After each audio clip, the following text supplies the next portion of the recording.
What I make of it is an indication of the backwardness of Africa. You know, when these European and Western powers want to shop for slaves, they will head for Africa, where there are ready slaves. In fact, they did not only enslave Africans, they enslaved their leaders. When Donald Trump wanted to rehabilitate the ex-convict, he headed for Africa. So whenever they want to do any bad thing, according to Donald Trump, they will be looking for Africa, for those who will do their dirty job and all that. And that is an indication that Africa is not there yet. We are still a colonial product. We are independent on paper. In reality, we are not independent. Well, should we blame the African leadership, or should we blame the foreign nationals who come luring these young people into what they call a lucrative job abroad, but unfortunately a different ball game when they get to that particular country? Who should take the blame here? Some have said that this is exposing the weak enforcement of machinery laws across Africa, with these states involved in this particular situation. And I'm talking about Kenya, South Africa, and Nigeria so far.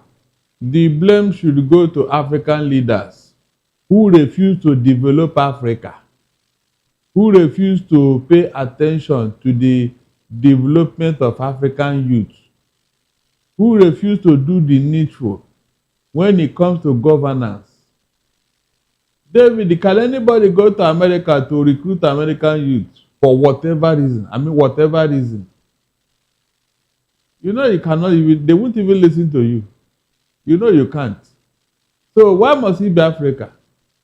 It shows that over here, nobody cares for you. Nobody pays attention for you. Go and take one American youth into slavery somewhere and see what Donald Trump will do. Just try it. With all the suffered in Ukraine now and came back, did the Ramaphosa, apart from the phone call, what else? What else? But try with any other nationals and see what will. When white African farmers had a showdown with Ramaphosa, didn't you see the reaction of Donald Trump? No, didn't you see it? So our African leaders don't pay attention to the Human Development Capital Index. Is it about the African leaders or the people themselves? Because you would recall that South Africa have criminalized machinery activity under the Foreign Military Assistance Act in the early 2000s. So if there is an act and a law that is criminalizing these kind of acts, why should the people still toe that direction to wanting to go out? It's on paper. It's on paper. In reality, it's going on up to tomorrow. In reality, it's going on up to tomorrow. So should that be the blame of the African leaders or the people themselves who have chosen to toe that line? It is the leaders. Yes. I said now that this particular event happening between the South African youth and Russia, what was the reaction? Oh yeah, take it up now against Russia.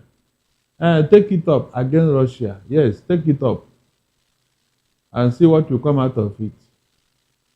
All right, then. Let me take this conversation to Kenya, where we have Mr. Martin still joining us. Sometime in 2023, down to 2025, the government tightened restrictions on citizens joining foreign conflicts, citing risk of destabilization and, of course, reputational harm on the part of the South African government. But there are still these young people who believe that the grass is greener on the other side. Should we, like I asked my analyst in the studio here, still blame the government of South Africa and not the people who chose to embark on this journey? Thank you, Mr. David, and my colleague on the studio. I remember, to start with, in 2015, when Barack Obama visited our land, Kenya, he said that Every shilling that goes to corruption, it steals the million of young people job, health, and education. And he said for the Africa to grow, we have to observe the rate of how corruption has been enhanced in our African entity. And now to start with is to say that issue of unemployment is what is causing this slave labor to drive in Africa. And why can our leader not open the economy to 24 hours? If the leadership in Africa can embrace the 24 economy, it will open the jobs opportunity. You will find even employment act of the government will employ times two. Those who are working on daytime, they can have a shift of working during the night. Then when it comes to our security measures, the youth that are going to seek military job outside, they can be employment so that they can enhance the working overnight. I like that you mentioned the economy. And I want to ask you, as a financial advisor, what do you think is the economic implication of these situations that we have in our hands? Because implementation is on one side. I mean, recruitment like this often exploits unemployment and poverty. So what do you think is going to be the economic implication of these young people leaving the country to join the machinery somewhere far in Russia? One of the issues that's gonna happen is that we will not have the future generation, because now if our young people are taken for slavery labor, how are we gonna enhance the economy in the coming 30 years?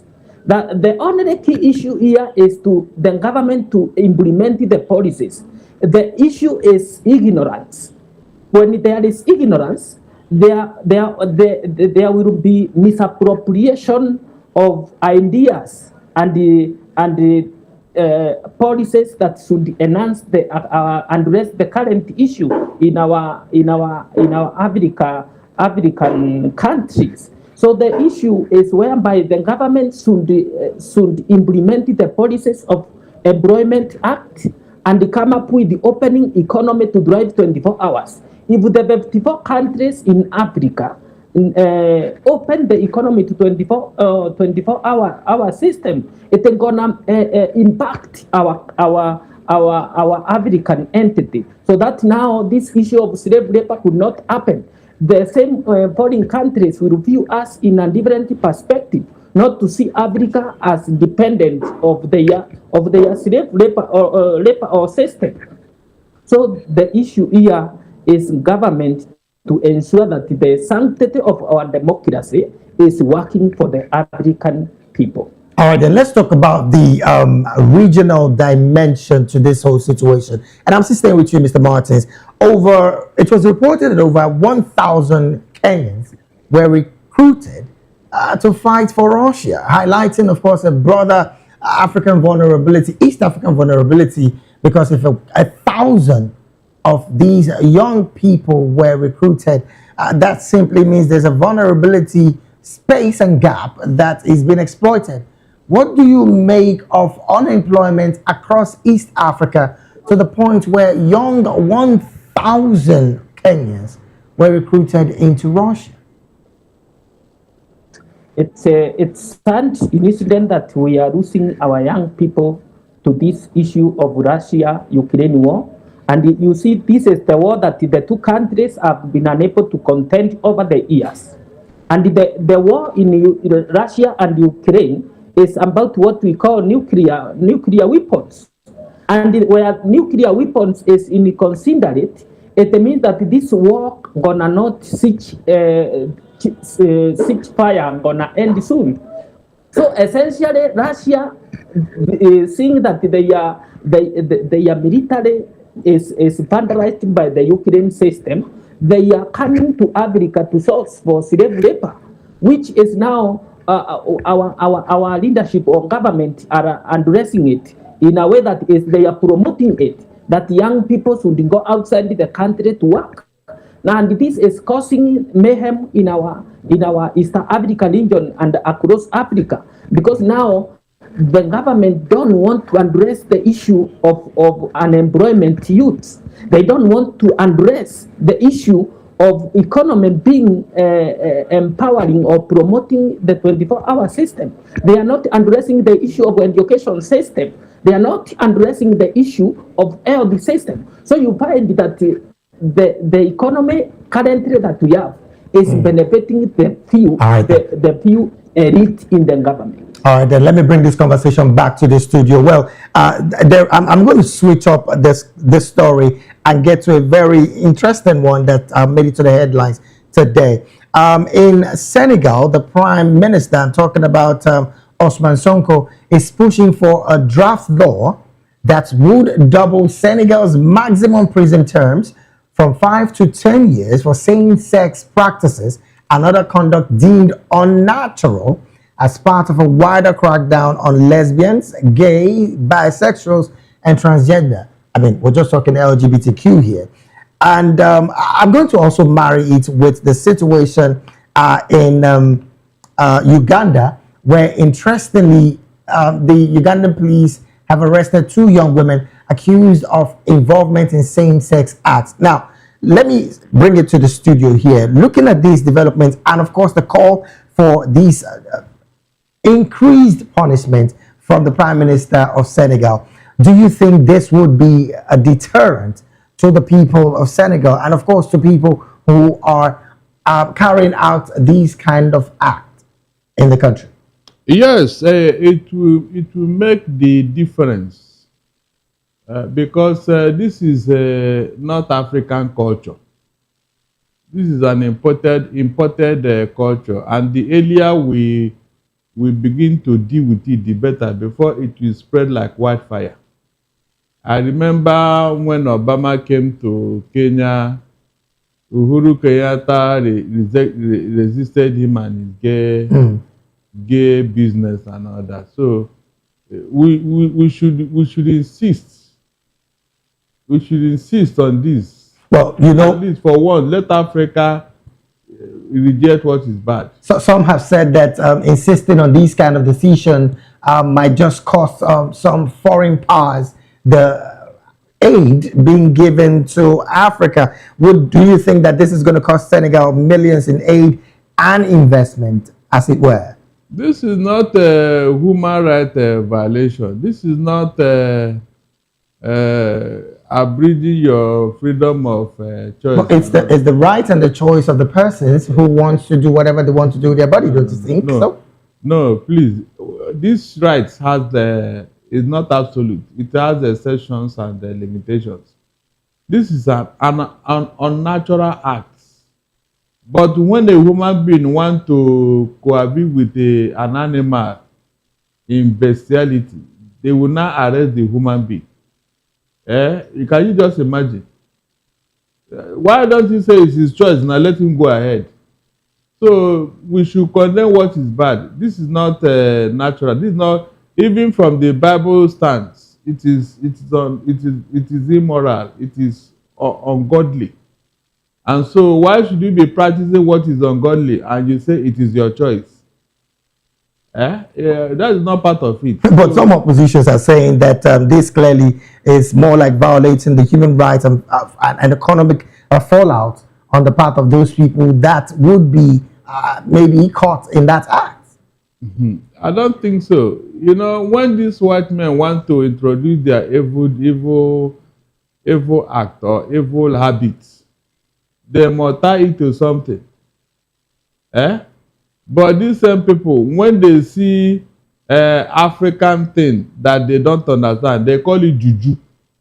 They call it evil. That is it. So we must look at these things from the biblical point of view and from the God point of view. Anybody practicing this type of thing is subhuman, because how do you do this? I mean, what are you trying to do? Have you considered the health implication, especially for gays, homosexuals? There are things that comes with these things now. Are you ready for it? Mm.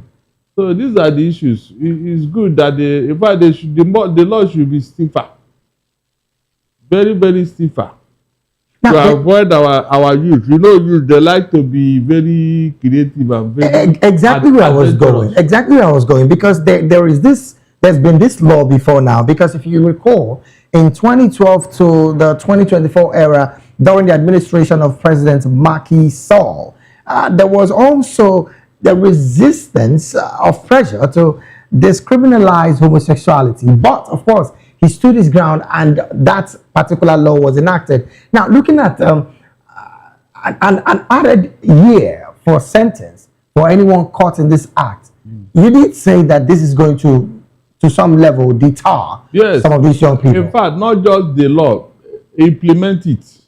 Because some people will see risk it. Yes, I was going to talk about the part of They will see implementation. risk it, maybe for economic gain and all that. Make some people a very prominent person and a scapegoat. You will see the law will die down naturally. It will just die naturally.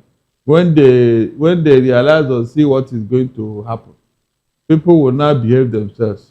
Look, if we embrace this thing, population in Africa will just, before you know it, it will start going down. That is one aspect of it. Population will start going down, and by the turn of the century, you begin to ask yourself, what happened? You mean our men are no longer active?